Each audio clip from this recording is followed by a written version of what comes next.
Hey guys, it's Jim Bounds at Motorhome Rehab Ranch, of course. Thanks for coming by and spending a few minutes. A few weekly guys that are watching us as we put these videos out. Merry Christmas. I hope it was good for you. Coming up into New Year's, so I hope that'll work out well for you as well. Next year we'll have some new episodes of things. Right now, what I want to do, and for the next few videos, I'm going to drill down on a few videos that are already in our database. This is based on some questions that folks had after reading or watching some of the videos. So I wanted to be a little bit more specific. Today we're going to talk about the engine electrical system, specifically the dash AC blower circuit. One on the dash, the switches that go up and down. All kinds of questions. It doesn't work when it's on high. Well, there's a reason. You know, there are several things to know about this. And this is a whole video because folks would watch the video and then want to have an explanation, and this is what I showed them. All right, so buckle down, settle down, stop shooting spitballs, and let's see what we got here. All right, this is your dash AC blower motor. As you lift up the passenger front hood, it'll be to the right there, right on the left side of that big black dash AC heat cool box, right?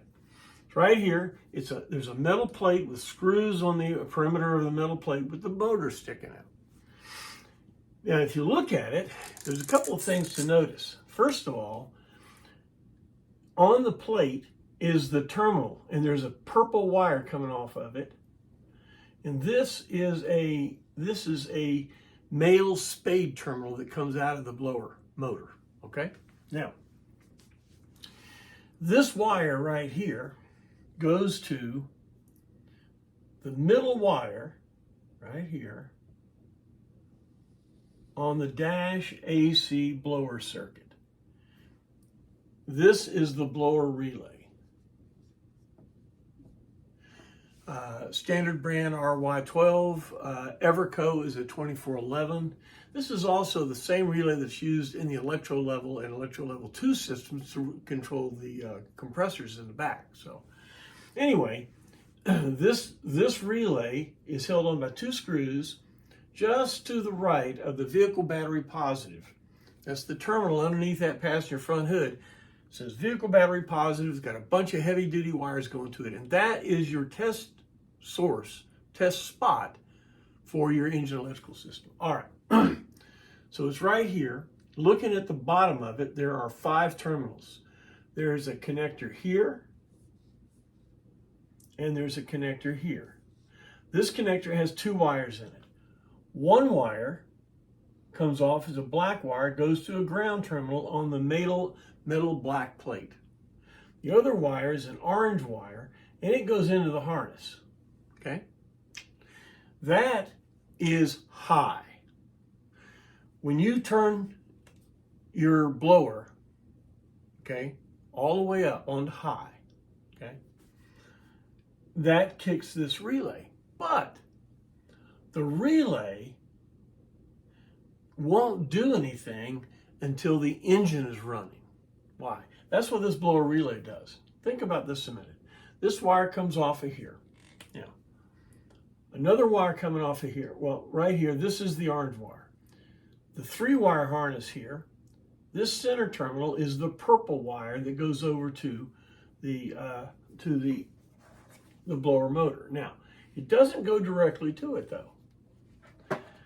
First, it comes out and it goes over to a noise filter that's on one of the perimeter screws of the blower motor.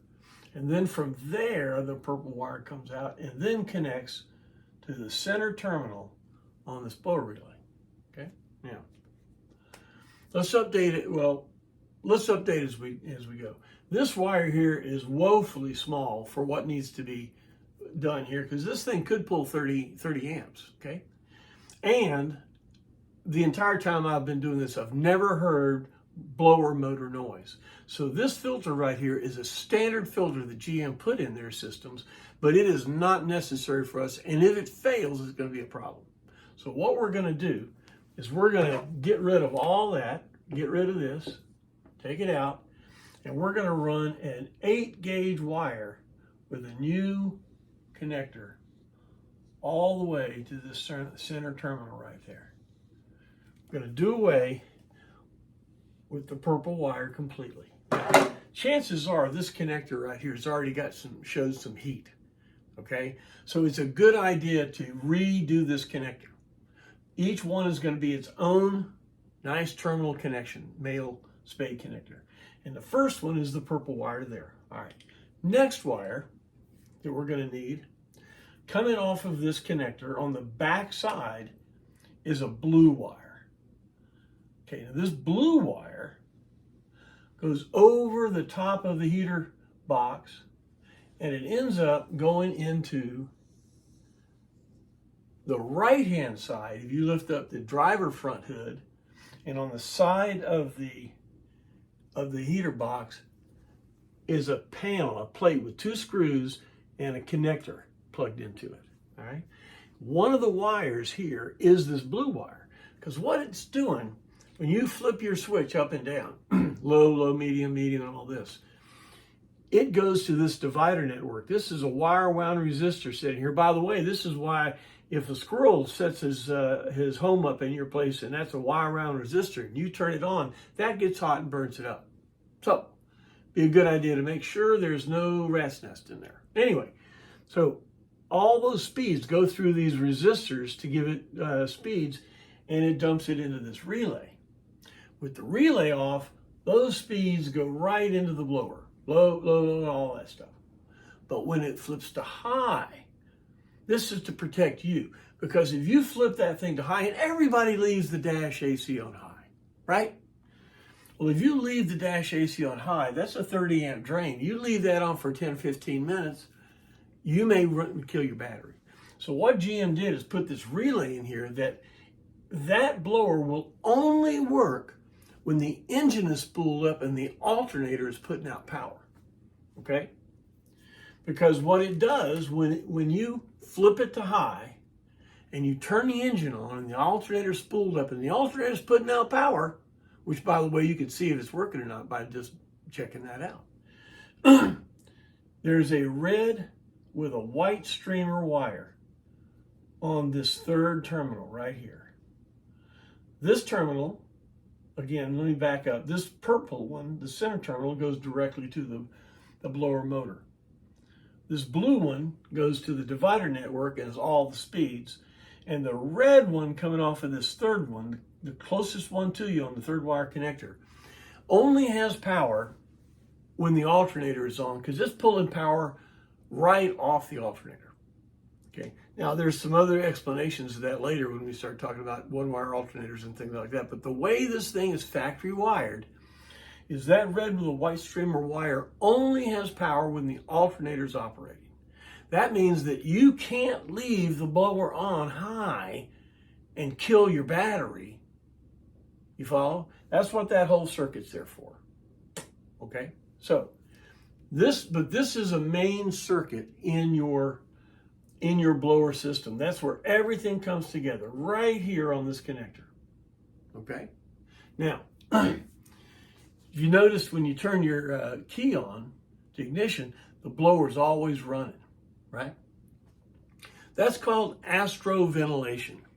When they got rid of the wind wings, right, which you could open them up and get a little positive ventilation and get all the fumes out, right? When they got rid of that, they made it where the blower stays on low all the time. You follow? So when you turn your key on, the low setting on your switch, no matter where it is, it will go to the first divider and it will be low speed. Astroventilation. Now, if you don't want to do that, when you turn the key on, because that's kind of annoying us hot rodders, you turn the key on, you fill the motor, and you hear the blower going, right? Say you don't want that, okay? Remember this divider network on the driver's side of this box. Unplug it. And you'll look at the male spade sticking out of here. It'll be a pattern like this. Take this first spade one right here, and bend it out of the way and plug that thing back in, because that's the low speed. When you plug it back in and that's bent out of the way, it's not going to contact. So when you turn it to what would normally be low or astro ventilation, it would be off. Cool, huh? Well, the only problem is, though, if you leave the dash AC on, who doesn't, right? and the blower is not on, this divider network, one, will get hot. And number two, your evaporator will freeze up. You follow? So, if you're working on the engine a lot, just unplug that for a while and then plug it back in when you get finished. Or if that's really what you want to do, then just bend that tab out of the way. Make sense? All right. All right, back over here. So you understand the blower relay part. Now, we've talked about all the positive sides, but remember, current flows positive and negative, right? So when we're flowing good solid 12 volts to the blower because we have an 8-gauge wire coming here, right? Where's the power coming out of that go? Now, this metal plate is bolted on perimeter, 5/16 hex, I believe, but it's bolted into fiberglass. This heater box, the top where it is a fiberglass enclosure. So these screws are not actually purchasing this metal plate. There is a wire on one of these screws right here, the black wire coming off, and it's connected to the metal ground plate. That wire is just held on to the metal plate. It's not screwed into it. You follow? So, take that wire out. Do away with it. Okay? Do away with that wire completely. Put the screw back in. Then take an 8-gauge black wire. Remember, current flows negative and positive. Same current. So, get a 8-gauge black wire with a spade terminal and get a self-tapping screw that will screw into and that will actually attach to this metal. Boom. Right there on the edge. Don't go too far in, because remember, there's a squirrel cage fan in there. Be right on the same perimeter that all these screws are, right next to it, and tap that screw into the metal. Then run that 8-gauge wire over to the metal plate. That gives that blower motor good purchase on ground, good purchase on positive, right? Getting rid of the noise filter, get rid of that completely. Make sense? Now, the orange wire here can stay, it's fine, because there's not a lot of current going to it, because all it's doing is kicking the relay. Over here, this blue wire coming over here, I wish it were bigger, but it's okay. It's acceptable. Okay. Now, this red with a white terminal that we talked about, this constant, it's kind of small. It's a small gauge wire, and I don't like that. Okay. So let me show you what I want you to do.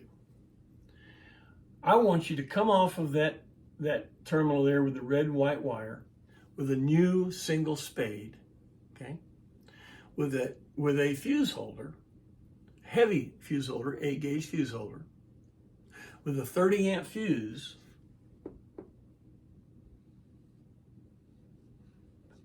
eight-gauge fuse holder. I would have one with a cap on it, right? You have a 30-amp fuse stuck in it, and go over to the vehicle battery positive. Get rid of this red with a white wire, because that's a small gauge wire. Okay. Now when you do that, when you do this, it's going to make it go into high before you turn on the key. You follow? So don't leave it in high. Make sense?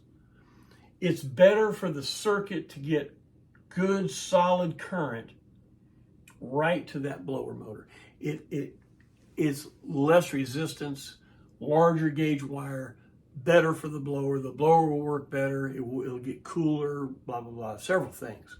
Plus, you're taking the 30 amp possible blower current off of the fuse link and off of the rest of the electrical system, so it won't heat up and cause problems, and you're having its own dedicated fuse directly to vehicle battery positive. You follow what I mean? You're taking that red with a white wire out, which takes that current drain out of the original 50-year-old electrical harness and puts it through its own fuse. Make sense? I really think this is a better way, a great way to update, because you're updating the wires, you're updating the negative, you're upgrading the positive. I'd put a new relay, 50-year-old relay that could hold 30 amps. Get rid of that. You're getting rid of a current drain through the system, and you're going directly. I think this is a great way to go. And if you want to do this over here too, this doesn't matter anymore, because you're going to be pulling it. It does matter, because low will be off. Okay, so both sides, high will be on and low will be off. All right. This video is going to be a drill down from the Dash AC video that's already in our database. There will be several of these videos, because I'm learning more as you watch the videos and call me and engage with me about other things that you want to know, and to explain further some basic things. All right. I hope this helps the Dash AC blower circuit. The next video we're going to do, I'm going to do one on the charging circuit. What should originally be in there. So if you buy your coach, this is what is originally will be in there if you buy the coach and nobody's fussed with it. And I'm going to do a series of videos about circuits that are original and what you should find when you go into the coach for the first time. And then there are videos about how to update too. I've updated on this one, so those will as well. Well, great. Thanks for your support, ranch hands. If this is helpful to you, and if you look through our database and you find other things are helpful, join us. Help me do these things. Help me support me in making more videos about all of this. Now, we recently had a QR code. I don't have it here with me right now. That after you watch, if you're on YouTube and after you watch this on YouTube, if you can set up your phone to go directly to Patreon, okay, you can watch the video again there. But there will be pictures and things. I'm going to do a couple of pictures, stills of this, and there'll be more information on Patreon. And so, ranch hands, you can watch it on YouTube or Patreon, and interact with me on Patreon if you would, because it's a much more personal place to do it. Well, good. Thank you for supporting me on Patreon. If you're on YouTube, hit like and share and all that stuff, because that helps us also. There are a lot of YouTube channels that's all that they do. So they're asking for you to hit like to help them, and I'm doing the same thing. All right. Well, look, thanks a lot. I hope this is helpful. Call me, give me comments, give me updates, and maybe we'll drill down even deeper on this. All right, guys. Happy New Year. It's coming. See you later.